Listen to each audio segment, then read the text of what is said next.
ಎಲ್ಲರಿಗೂ ಶರಣು. ರಾಜ್ಯಪಾಲರ ಕಿರಿಕು ಕೇವಲ ಕರ್ನಾಟಕದಲ್ಲಿ ಮಾತ್ರ ಅಲ್ಲ, ಕೇರಳ, ತಮಿಳುನಾಡು, ಕರ್ನಾಟಕ 3 ಕಡೆನೂ ಏಕಕಾಲದಲ್ಲಿ ಆಗಿದೆ. ಇದು ತುಂಬ ಜನ ಏನು ಹೇಳ್ತಾರೆ ಅಂತಂದರೆ, ಸಂವಿಧಾನಕ್ಕೆ ವಿರುದ್ಧವಾದ ನಡೆ ಅಂತ ಹೇಳ್ತಾರೆ. ಖಂಡಿತವಾಗ್ಲೂ ಇದು ಸಂವಿಧಾನದ ವಿರುದ್ಧವಾದ ನಡೆ ಅಲ್ಲ. ಯಾಕೆ ಅಂತಂದರೆ, ಸಂವಿಧಾನದಲ್ಲಿ ಆರ್ಟಿಕಲ್ 176 ಏನು ಹೇಳುತ್ತೆ ಅಂತಂದರೆ, ಪ್ರತಿ ವರ್ಷ ಏನು ಮೊದಲನೇ ಸೆಷನ್ ನಡೆಯುತ್ತೆ, ಅದರಲ್ಲಿ ಜಂಟಿ ಅಧಿವೇಶನ ಕುರಿತು ರಾಜ್ಯಪಾಲರು ಭಾಷಣ ಮಾಡಬೇಕು. ಈ ಭಾಷಣ ರಾಜ್ಯ ಸರ್ಕಾರ ಏನು ಬರ್ಕೊಡುತ್ತೆ ಅದನ್ನ ಭಾಷಣ ಮಾಡಬೇಕು. ಇದರಿಂದ ತಪ್ಪಿಸ್ಕೊಳ್ಳಂಗಿಲ್ಲ. ಮತ್ತೆ ರಾಜ್ಯಪಾಲರ ಜಾಗದಲ್ಲಿ ಬೇರೆ ಯಾರೂ ಕೂಡ ಈ ಒಂದು ಕೆಲಸನ ನಿರ್ವಹಿಸುವಂಗಿಲ್ಲ ಅಂತ ಸಂವಿಧಾನದ ಆರ್ಟಿಕಲ್ 176 ಹೇಳುತ್ತೆ. ಅದೇ ಸಂವಿಧಾನದ ಆರ್ಟಿಕಲ್ 163 ಏನು ಹೇಳುತ್ತೆ ಅಂತಂದರೆ, ಏನು ರಾಜ್ಯ ಸರ್ಕಾರ ಕೊಡುವಂಥ ಭಾಷಣ ಇದೆ, ಆ ಭಾಷಣದಲ್ಲಿ ಏನು ಬೇಕಾದ್ರೂ ಆಲ್ಟ್ರೇಷನ್ ಮಾಡ್ಕೋಬೋದು, ತಿದ್ದುಪಡಿ ಮಾಡ್ಕೋಬೋದು.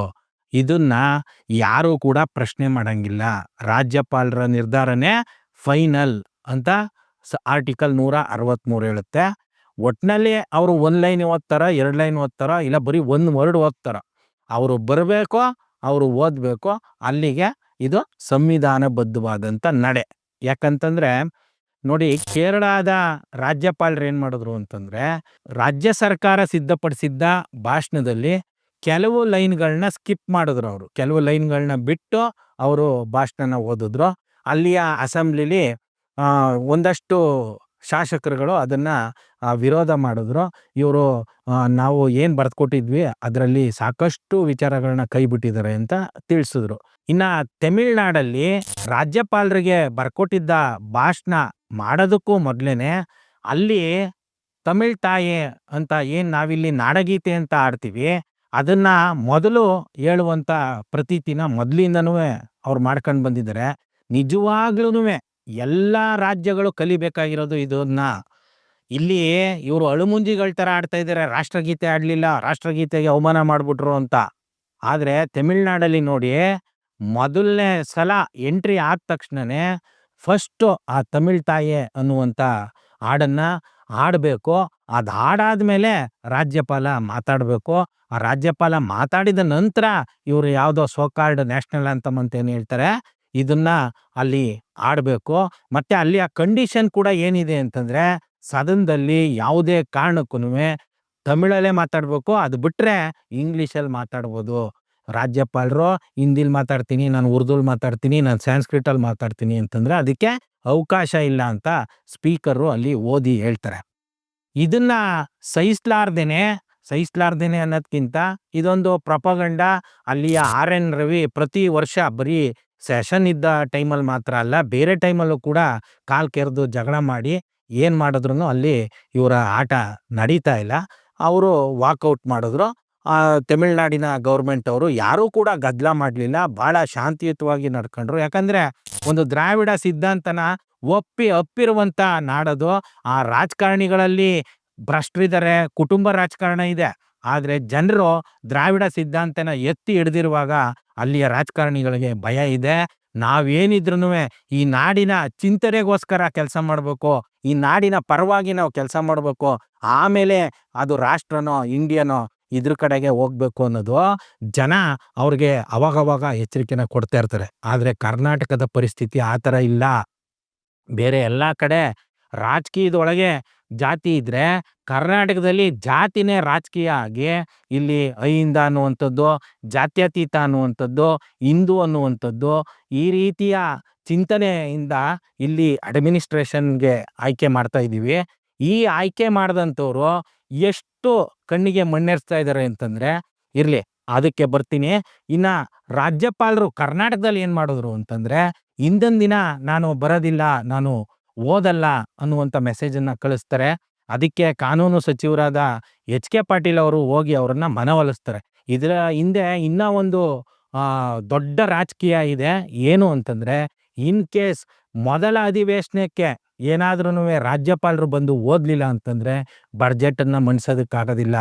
ಇಲ್ಲಿ ಸಿದ್ದರಾಮಯ್ಯ ಅವ್ರದ್ದು ಇನ್ನೊಂದೇ ಒಂದು ರೆಕಾರ್ಡು, ಅವರು ರಿಕ್ವೆಸ್ಟ್ ಮಾಡ್ಕೊಂಡಿರುವಂಗೆ ಹೈಕಮಾಂಡ್ ಹತ್ರನೋ ಇಲ್ಲ DK ಶಿವಕುಮಾರ್ ಹತ್ರನೋ ಅವರು ರಿಕ್ವೆಸ್ಟ್ ಮಾಡ್ಕೊಂಡಿರುವಂಗೆ ಇನ್ನ ಒಂದೇ ಒಂದು ರೆಕಾರ್ಡ್ ಬಾಕಿ ಇದೆ. ಅದೇನು ಅಂತಂದ್ರೆ, ಈ ಸಲ ಅವರು ಬಡ್ಜೆಟ್ ಸೆಷನ್ ಅಲ್ಲಿ ಬಡ್ಜೆಟ್ ಅನ್ನ ಮಂಡಿಸ್ಬೇಕು. ಈ ಸಲ ಮಂಡಿಸಿದ್ರೆ ಇಡೀ ಇಂಡಿಯಾದಲ್ಲಿ ಯಾವ ಫೈನಾನ್ಸ್ ಮಿನಿಸ್ಟರ್ನು ಕೂಡ ಅಷ್ಟು ಬಾರಿ ಬಡ್ಜೆಟ್ ಅನ್ನ ಮಂಡಿಸ್ದಂಗೆ ಆಗೋದಿಲ್ಲ. ಈ ರೆಕಾರ್ಡ್ಗೋಸ್ಕರ ಇರುವಂತ ಈ ಸಿದ್ದರಾಮಯ್ಯ ಏನು ಫೆವಿಕ್ವಿಕ್ ಹಾಕಿ ಕೂತ್ಕೊಬಿಟ್ಟಿದ್ದಾರೆ. ಆ ಸೀಟನ್ನೇ ಬಿಟ್ಕೊಡ್ತಾ ಇಲ್ಲ. ಅಂತ ಸಿದ್ದರಾಮಯ್ಯನಿಗೆ ತೊಂದರೆ ಆಗತ್ತೆ ಅನ್ನುವಂಥ ವಿಚಾರನ ಮನವರಿಕೆ ಮಾಡಿಕೊಟ್ಮೇಲೆ ರಾಜ್ಯಪಾಲರು ಬಂದು ಆ ಒಂದು ಭಾಷಣದ ತುಣುಕನ್ನ ಹೇಳಿ ಕೇವಲ 2 ಲೈನಲ್ಲಿ ಮುಗಿಸಿ, ಅದು ಕೂಡ ಹಿಂದಿಲಿ ಎಂಥ ಉದ್ದಟತನ ಹೇಳಿ, ಅವ್ರದ್ದು ಉದ್ದಟತನ ಅಂತ ಹೇಳೋದ್ಕಿಂತ ಇಲ್ಲಿ ಯಾವತ್ತೂ ಕೂಡ ಸ್ಟ್ರಿಕ್ಟ್ ಮಾಡಿಲ್ಲ. ತಮಿಳ್ನಾಡಲ್ಲಿ ಸ್ಟ್ರಿಕ್ಟ್ ಮಾಡಿರುವಂಗೆ ಇಲ್ಲಿಯ ಸ್ಪೀಕರು ಬಂದ ತಕ್ಷಣನೇ ಅವ್ರಿಗೆ ಇನ್ಸ್ಟ್ರಕ್ಷನ್ಸ್ ಕೊಡಬೇಕು. ಒಂದು, ನೀವು ಕನ್ನಡದಲ್ಲಿ ಮಾತಾಡಬೇಕು. ನಾವು ಪಾಪ ಆದಿ ಬೀದಿಲಿ ಆಟೋ ಓಡಿಸೋರ್ನ, ಕೂಲಿ ಕಾರ್ಮಿಕರನ್ನ, ಹೋಟ್ಲಲ್ಲಿ ಸಪ್ಲೈ ಮಾಡೋರನ್ನ ಹಿಡ್ಕೊ ಹೊಡಿತೀವಿ ನಾವು ಸಂಘಟನೆಯವರು. ಇದೇ ರಾಜ್ಯಪಾಲ ಬಂದು 3 ವರ್ಷ ಆಗಿರ್ಬೋದು, 4 ವರ್ಷ ಆಗಿರ್ಬೋದು, ತಿನ್ನೋದೇನ್ರಿ ಇವನು? ಕೋಟ್ಯಾಂತರ ರೂಪಾಯಿ ತಿಂತಾನೆ, ಎಕರೆಗಟ್ಲೆ ಮನೇಲಿದ್ದಾನೆ. ಯಾರ್ದದೆಲ್ಲ? ಯಾರ್ದು ದುಡ್ಡು? ಎಲ್ಲ ದುಡ್ಡು ನಮ್ದು. ಬಿಳಿ ಆನೆ ಸಾಕ್ತಾ ಇದೀವಿ. ಈತನಿಗೆ ಕನ್ನಡದಲ್ಲಿ ಮಾತಾಡಬೇಕು ಅನ್ನುವಂತ ಒಂದು ಸೌಜನ್ಯ ಇಲ್ಲ. ಇದನ್ನ ನಾವು ಕೂಡ ಕಲಿಸಿಲ್ಲ. ನಾವು ಸಂಘಟನೆಯವ್ರು ಇರ್ಬೋದು, ಈ ರಾಜಕಾರಣಿಗಳಂತೂ ಶುದ್ಧ ವೇಸ್ಟ್. ಇವರ ಸ್ವಾರ್ಥಕ್ಕೋಸ್ಕರ, ಇವರು ಆಸ್ತಿಗಳನ್ನ ಮಾಡ್ಕೊಳ್ಳೋದಕ್ಕೋಸ್ಕರ, ಇವರು ಮೆಡಗಾರಿಕೆ ಮಾಡೋದಕ್ಕೋಸ್ಕರ, ಇವರ ಕುಟುಂಬದವ್ರನ್ನ ಬೆಳೆಸ್ಕೊಳ್ಳೋದಕ್ಕೋಸ್ಕರ ರಾಜಕೀಯ ಮಾಡ್ತಾ ಇದ್ದಾರೆ ಹೊರತಾಗಿ ಜನಸಾಮಾನ್ಯರ ಒಳಿತಿಗೋಸ್ಕರ ಇವರು ರಾಜಕೀಯ ಮಾಡ್ತಾ ಇಲ್ಲ.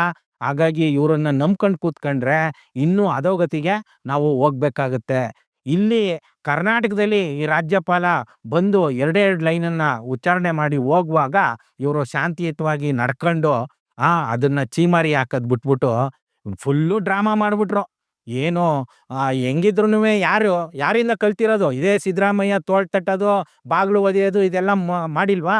ಇವ್ರನ್ನ ನೋಡಿರುವಂಥವ್ರು ಆ ಪ್ರದೀಪ್ ಈಶ್ವರ್ ಇರ್ಬೋದು, ಆ ಶರತ್ ಬಚ್ಚೇಗೌಡ ಇರ್ಬೋದು, ಗವರ್ನರ್ಗೆ ಹೊಡೆಯಕ್ಕೆ ಹೋಗೋದು, ಅವ್ರ ಮೇಲೆ ಮೈ ಮೇಲೆ ಬಿಡಕ್ಕೆ ಹೋಗೋದು, ಈ ಥರದ್ದೆಲ್ಲ ಮಾಡಿ ಜಗಳ ಹಚ್ಚಿ ಇವರು ತಪ್ಪಿಸ್ಕೊಳ್ತಾ ಇದ್ದಾರೆ.